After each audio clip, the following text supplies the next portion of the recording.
Hi, I'm Regina, and I want to share with you my story that almost ruined my trust in people. It all happened at a summer camp that I went to with my cousins, Jess and Cassie.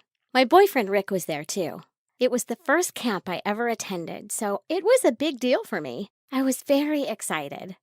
So the first day I arrived, I was happy to see the camp was lit and buzzing with excited teenagers. I stood with Rick for a few minutes before I had to join the queue for registration. I got assigned to Group C, and my room was on the west wing, and I was paired with a red-haired girl.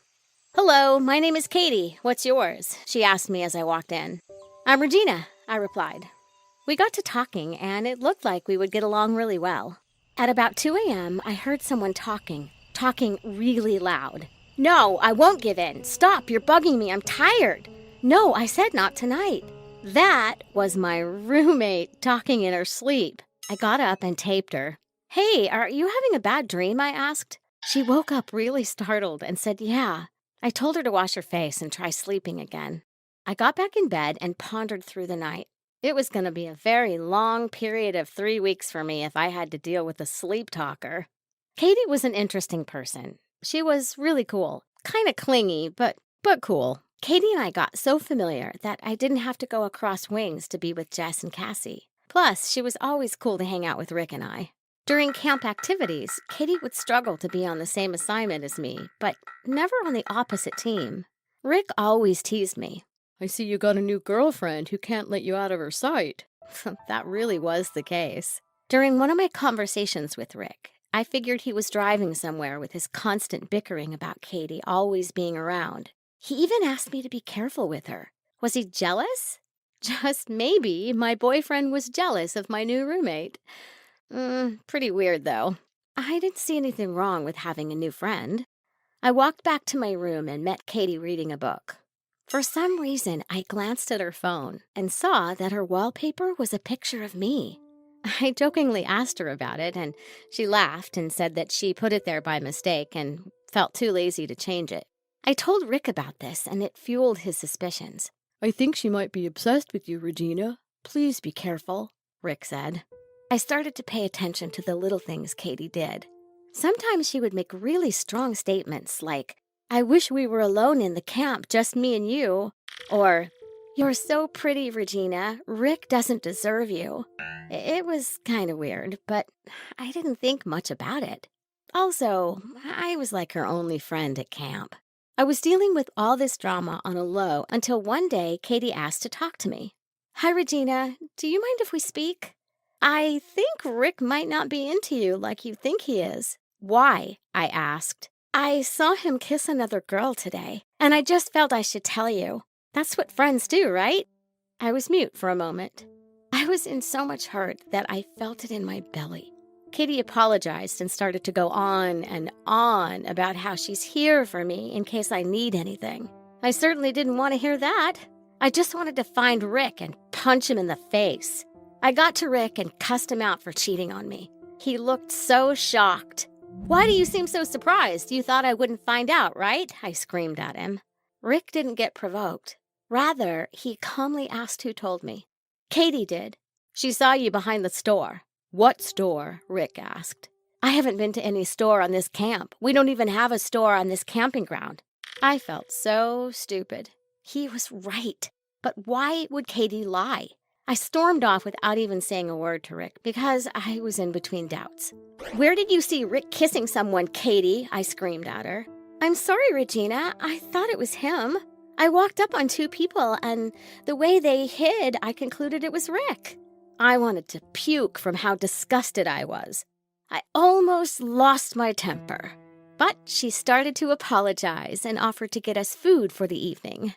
We had dinner in silence, and I talked to Rick before I went to bed. At 5 a.m., the alarm for morning drill rang, and I couldn't get out of bed. I felt really sick, so I had to sleep in. I pretended to Katie that I had cramps because I didn't want her clinging all over me. Rick got worried and came over to check on me. "Babe, are you okay? Are you sick 'cause we had a fight last night?" he teased. He made me laugh. Rick was sweet. I can't believe I almost let Katie do us dirty. I apologized to him, but he shut me up with a kiss. He said everything was okay and he just wanted to stay with me all day. Time passed, and before long, the long-awaited bonfire night commenced. We were really looking forward to this part of the camp, but here I was, under the weather. I convinced him to go have fun for the both of us. I knew everyone would be at the bonfire, but I just wanted to take my meds and get enough rest. Rick tucked me in bed right before he left for the bonfire event. The next morning, I got up quite late, and everywhere seemed silent. Rick hadn't come to check on me, which was very unlike him. I walked out and discovered that everyone was searching for Rick. "Katie, where's Rick? Why is everyone looking for him? Is he hurt?" I asked, trembling. "They say that he was seen last night wandering in the woods," Katie answered, in the calmest of tones. She didn't even care. Then it hit me. Katie never liked Rick. She might have a hand in this. She just might know what happened to Rick.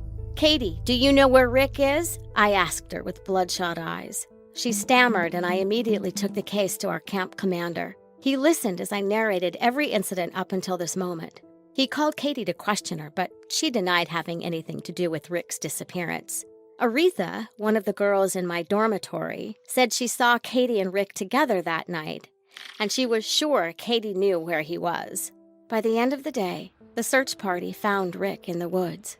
He was stuck in a hole covered in leaves a few yards away from the bonfire.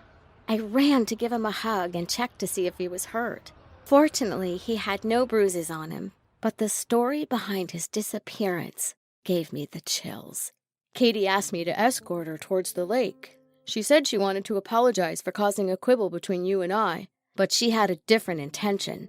I walked with her, and immediately we got to that spot, she pushed me in the booby trap. It was unbelievable how she did it while she talked about how lucky I am to be with you and how much she wanted to be you herself. I begged her to get help, but she just left me for dead. Listening to Rick's experience with Katie infuriated me. The girl was crazy, and I was determined to make sure she paid for what she did. I walked up to our camp commander to report the case. I couldn't deal with all the crazy anymore. Katie had to leave. She was a nuisance to me, to Rick, and everyone around. Rick was right about her, and if I had listened from the start, I probably wouldn't have put us in this mess, I thought. Katie seemed unapologetic for what she had done. Would you believe that when she was asked why she did what she did, she said she loved me and wanted me for herself? Why me? What did I do to deserve all of this? I guess I'll never know. Katie got thrown out of camp as punishment for her misconduct, and I had to live through camp with rumors of the incident. Some campers were nice, and they also thought Katie was crazy. Others didn't believe the story, so they stuck their noses up each time I passed. Anyway, Rick and I are still together, and he teases me a lot with reference to Katie. I learned that we all have to be careful with the people around us, because you never know who's coming to get you. What did you think of the story? Did you ever have any unpleasant experiences with a roommate before, or at a summer camp? Share with us your experiences in the comment section below. Oh, and don't forget to like the video and subscribe to our channel.